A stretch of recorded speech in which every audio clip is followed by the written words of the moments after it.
नमस्कार दोस्तों, कैसे आप सभी? सबको नमस्कार। जैसा कि आपको पता है कि इलेक्शन भी हो चुका है लोकसभा का 2024 का और रिजल्ट भी आ चुका है। अब आखिर में परीक्षा में इससे जुड़े हुए कौन कौन से सवाल आ सकते हैं, तो हमारा मोटिव पेपर से जुड़े हुए क्वेश्चन का है। चलिए शुरुआत करते हैं आपके सामने कि आखिर में जो हमारा लोकसभा होता है यानी मेंबर ऑफ पार्लियामेंट, तो याद रखना लोकसभा का जो चुनाव है वो जनता भाग लेती है, जो कि ली। और 2024 में 18वीं लोकसभा का चुनाव हुआ था। 18वीं लोकसभा का चुनाव हुआ था, जिसमें 545 सीट है लोकसभा में, 2 तो नॉमिनेट होता है और 543 पर चुनाव हुए थे इस साल। तो यही हमारा है, इतने ही कैंडिडेट चुनाव जीतकर आएंगे इस साल, जो कि आ भी चुके हैं। पेपर में सवाल किस तरह आएगा उस पर बात करेंगे। अब ध्यान से सुनना कि जैसे जैसे मतगणना, आचार संहिता और फेज बटे, तो याद रखना पूरा का पूरा जो हमारा इलेक्शन है 2024 का, ये टोटल के टोटल 7 फेज में चुनाव हुए। सबसे पहली बार 19 अप्रैल को चुनाव हुए थे। 7 फेज में चुनाव हुए मेरे लाल। और जो पहला फेज था वो 19 अप्रैल है और जो अंतिम फेज था वो 1 जून है। और याद रखना मेरे लाल, 4 जून को तो रिजल्ट आया था। 4 जून को तो रिजल्ट आया था, ठीक है मेरे लाल। तो इस पर मुद्दा हमारा 4 जून का रिजल्ट है। तो 7 फेज में इलेक्शन हुए हैं।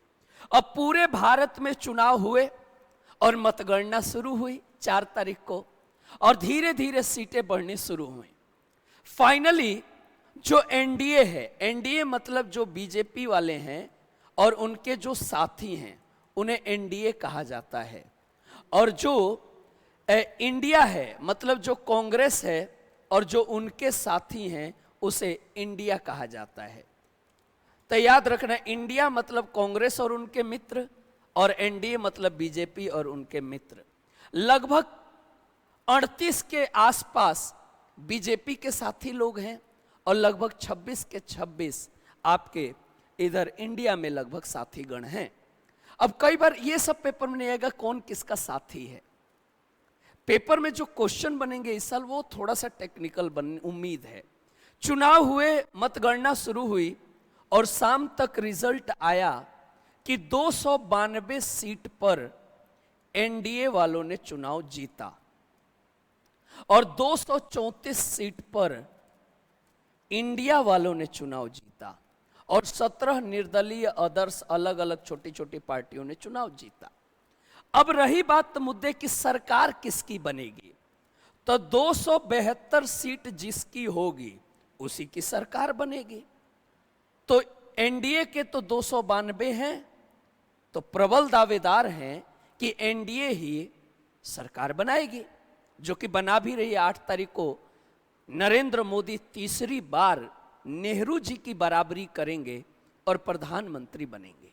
तीसरी बार नेहरू जी की बराबरी करेंगे तो इन्हीं की सरकार बनेगी। अब मजे की बात है कि अगर मैं खाली बीजेपी की बात करूं तो खाली बीजेपी तो 240 सीट जीत पाई है, और अगर खाली कांग्रेस की बात करूं तो 99 ही तो जीत पाई है। समाजवादी पार्टी 37 जीत पाई है, तृणमूल कांग्रेस ममता दीदी 29 जीत पाई हैं, और भी बहुत सारे ये देखो जीत पाए हैं, बहुत सारे हैं।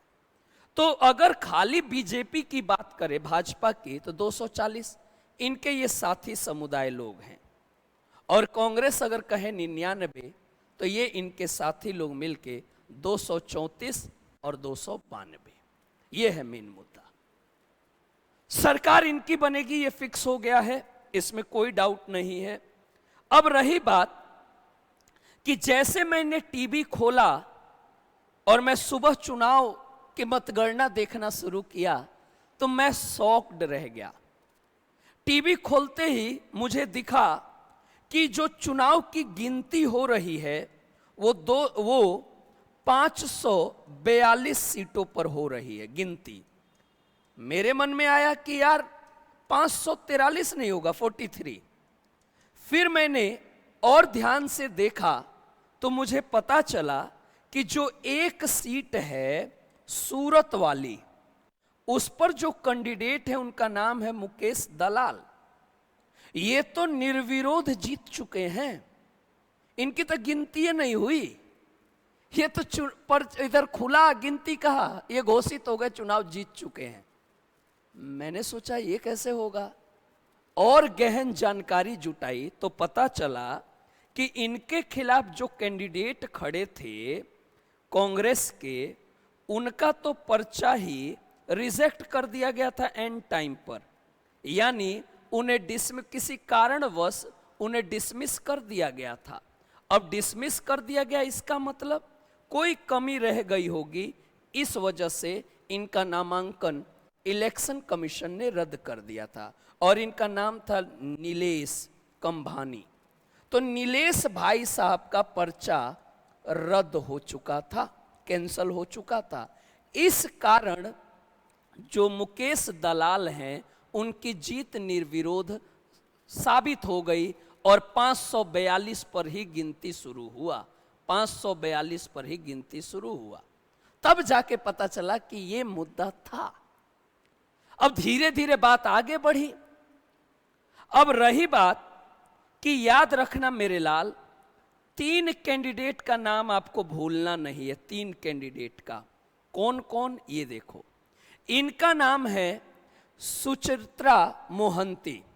सुचित्रा मोहंती कांग्रेस की कैंडिडेट हैं। ये सुचित्रा पुरी से चुनाव लड़ती हैं, पुरी से, जहां से बीजेपी के प्रवक्ता सम्मित पात्रा जी इलेक्शन लड़ रहे थे, और वहीं से ये थी। और ये जो हैं ये बम क्रांति साहब हैं, यानी इनका पूरा नाम अक्षय क्रांति बम अक्षय साहब हैं ये। और ये चुनाव लड़ रहे थे आपके इंदौर से, और ये आपके नीलेश भाई साहब सूरत से। इनके बारे में आपने पढ़ लिया। ये अक्षय क्रांति बम इंदौर से। याद रखना मेरे लाल, ये जो सुचित्रा मैडम हैं, चुनाव के टाइम में ही, पर्चा नामांकन के समय ही, अंतिम समयों में इन्होंने हाथ जोड़ लिया कांग्रेस से, मैं चुनाव नहीं लड़ूंगा। क्यों? पार्टी मेरा सपोर्ट नहीं कर रही है, इसलिए मैं कांग्रेस से चुनाव नहीं लड़ूंगी। इसलिए पूरी से कांग्रेस का कोई उम्मीदवार था ही नहीं, कोई नहीं था पूरी से। अदर पार्टी के थे, इसलिए सम्मित पात्रा निर्विरोध तो नहीं हुए, लेकिन जीत जरूर गए अपने विपक्षी पार्टी से, प्रतिद्वंदी से। लेकिन ये नहीं थी, नाम वापस ले लिया था। ये क्रांति है, क्रांति बम है। और इंदौर में इन्होंने एक रिकॉर्ड कायम किया, रिकॉर्ड कायम किया इंदौर में। क्या रिकॉर्ड कायम हुआ, याद रखना। ये इंदौर से ये शंकर लालवानी साहब हैं, इंदौर से। पहले भी ये सिटिंग सांसद रहे हैं वहां, और ये चुनाव लड़े। इनके खिलाफ बीएसपी का एक कैंडिडेट, यानी मायावती बहन जी का एक कैंडिडेट थे, 49,000 के करीब वोट पाए थे। और दूसरे नंबर पे अपने अक्षय क्रांति बम थे। लेकिन याद रखना, एंड टाइम पर अक्षय क्रांति बम ने अपना नाम वापस ले लिया, और यह बीजेपी के साथ हाथ मिला लिए। ये कैलाश विजयवर्गीय है बीजेपी के, उनकी गाड़ी में ये बैठ गए और हाथ जोड़ लिया कांग्रेस से कि मैं इंदौर से कांग्रेस का इलेक्शन नहीं लड़ूंगा। तो इस भाई साहब के सामने, यानी शंकर लालवानी के सामने, सिर्फ 2 प्रतिद्वंदी हैं। एक बीएसपी वाले हैं और एक नोटा है। बीएसपी वाला 49,000 वोट करीब पाए, और नोटा लगभग 2 लाख वोट पाए। और फाइनली शंकर लालवानी 12 लाख वोट के करीब पाए। तो एक तरीके से अपने बीएसपी वाले से लगभग 11.5 लाख वोटों से जीत गए, और नोटा से लगभग 10 लाख वोटों से जीते। आज तक के इतिहास में सबसे बड़ी जीत इन्हीं की है, 11 लाख प्लस, आज तक के इतिहास में।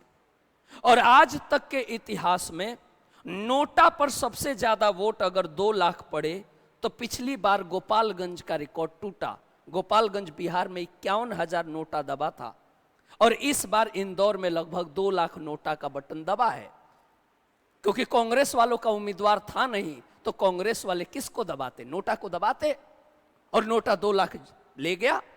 तो नोटा भी यहां दूसरे नंबर पे रहा, बीएसपी तो तीसरे नंबर पे रही 49,000 वोट पाके। इस तरह शंकर लालवानी सबसे बड़ी जीत हासिल किए। अब रही बात सबसे कम मार्जिन से कौन जीता, तो याद रखना नॉर्थ वेस्ट कॉन्स्टिट्यूएंसी से 2 लोग चुनाव लड़ रहे हैं। एक लड़ रहे हैं शिवसेना,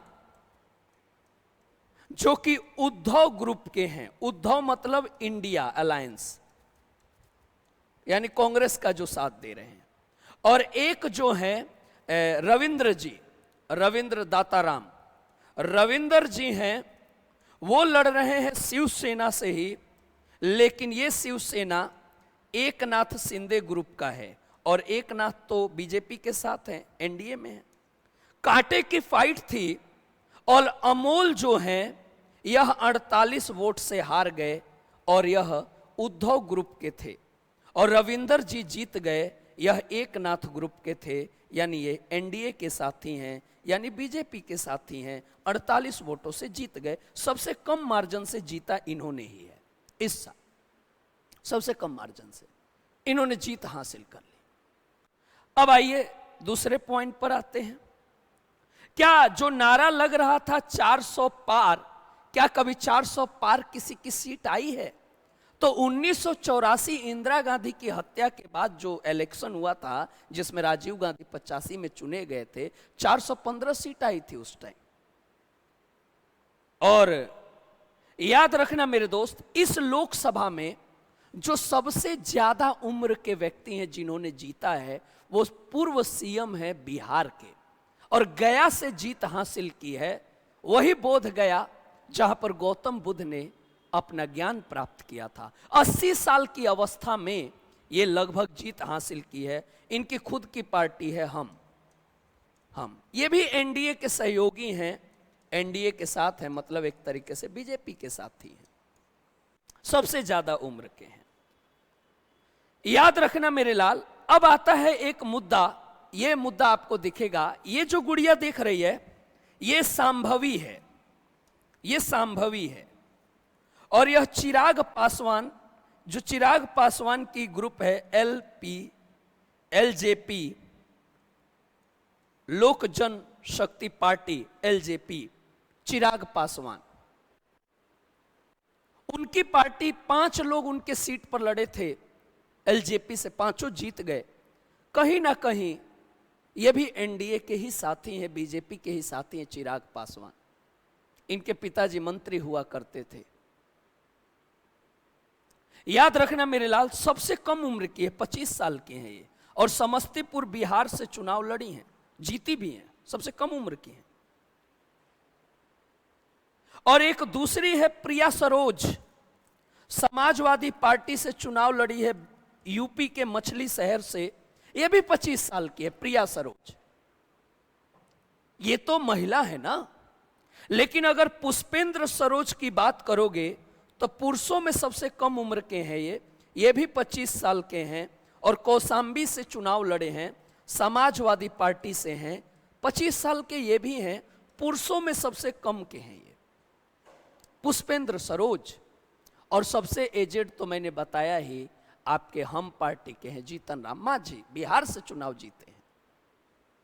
अब आता है मुद्दा कि आखिर में धीरे धीरे जीत हासिल तो हो गई, लेकिन अगर पूरे इंडिया की अगर मैं बात करूं 543 सीट में से, तो कुल कैंडिडेट इस साल मेल और फीमेल मिलाकर 8337 हैं, और इसमें से 543 ही जीत पाए हैं।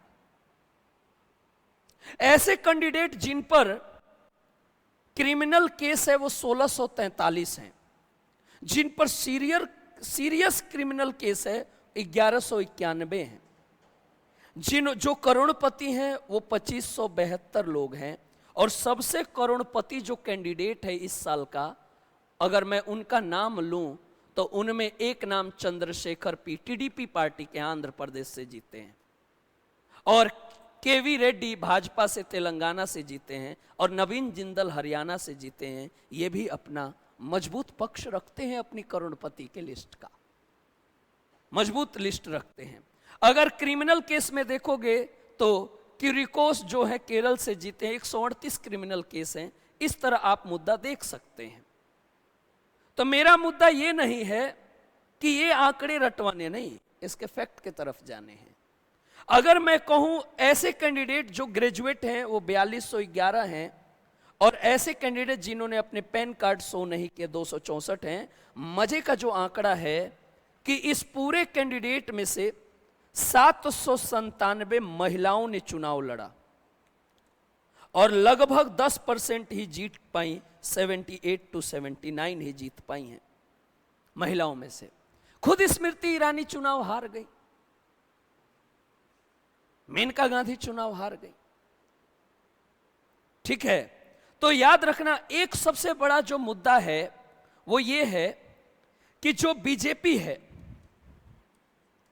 बीजेपी अकेले 240 सीट जीती है, अपने साथियों को मिला के 292 जीती है। अगर इस 240 की बात करें तो सबसे मार्जिन तो आपको पता ही है, शंकर लालवानी सबसे ज्यादा वोट 11 लाख वोटों से जीते हैं। अगर नरेंद्र मोदी कहा जाए मार्जिन वोट तो 116 नंबर पे हैं नरेंद्र मोदी। नरेंद्र मोदी से पहले 115 कैंडिडेट ऐसे हैं जिनकी जीत नरेंद्र मोदी से ज्यादा वोटों से हुई है। 1.5 लाख वोटों से लगभग नरेंद्र मोदी साहब जीते हैं और 115 कैंडिडेट ऐसे हैं बीजेपी में ही जो नरेंद्र मोदी जी से भी ज्यादा मार्जिन से जीते हैं। 116वें नंबर पे है नरेंद्र मोदी जी और उन्हीं के पार्टी के हैं शंकर लालवानी जो 11 लाख मतों से जीते हैं। तो ये जो छोटे छोटे आंकड़े हैं ना वो बड़े तंग करते हैं। अब रही बात, जीत तो गए लेकिन किंग मेकर के रूप में 2 आदमियों का नाम आया कि आखिर में किंग मेकर कौन बनाएगी सरकार, लेकिन पूर्ण बहुमत तो नहीं है।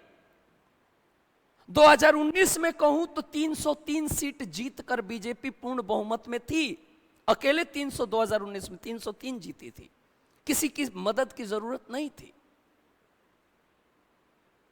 2014 में 282 सीट जीती थी, किसी की मदद की जरूरत नहीं थी, इसीलिए मंत्रालय अपने अनुसार दिए गए।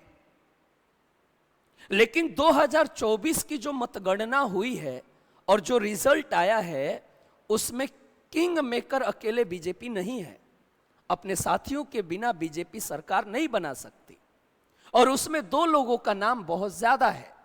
जेडीयू कैंडिडेट नीतीश बाबू,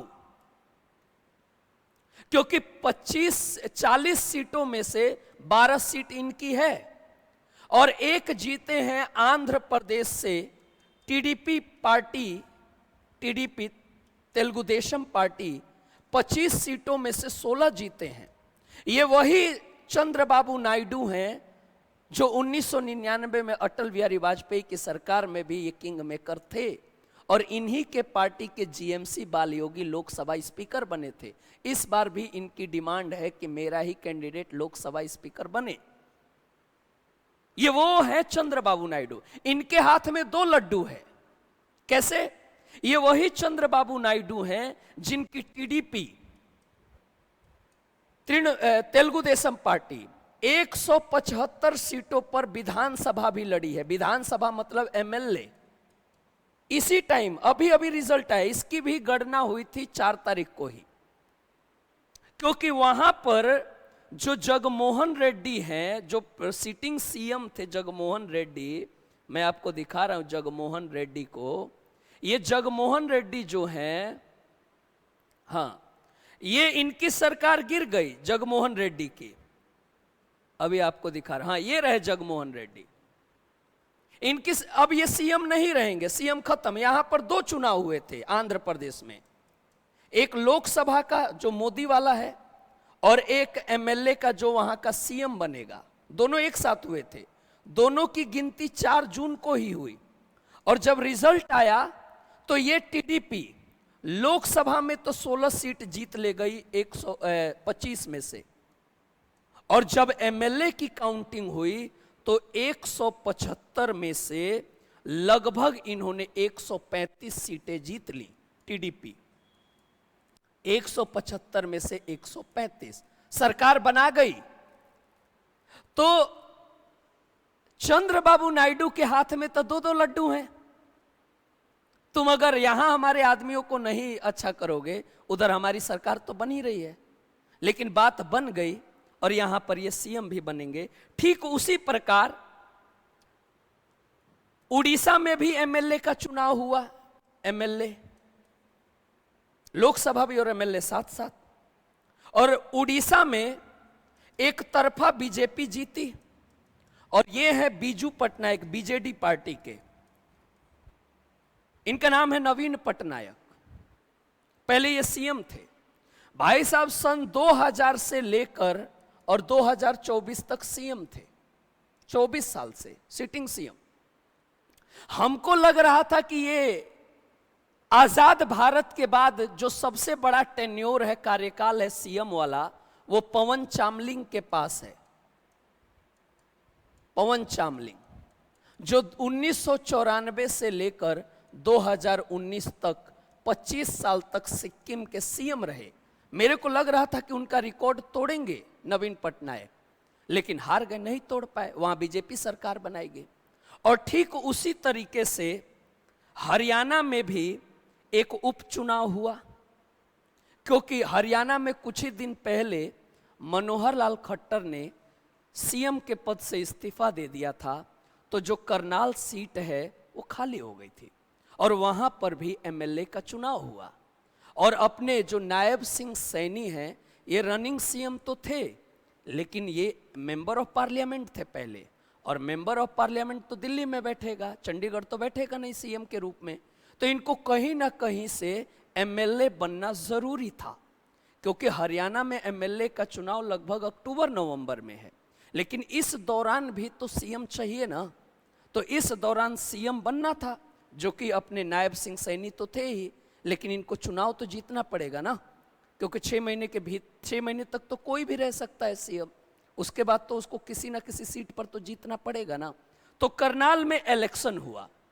94,714 वोट पाकर नायब सिंह सैनी जीते और 53,231 पाकर कांग्रेस के त्रिलोचन सिंह जो थे वो दूसरे नंबर पे रहे।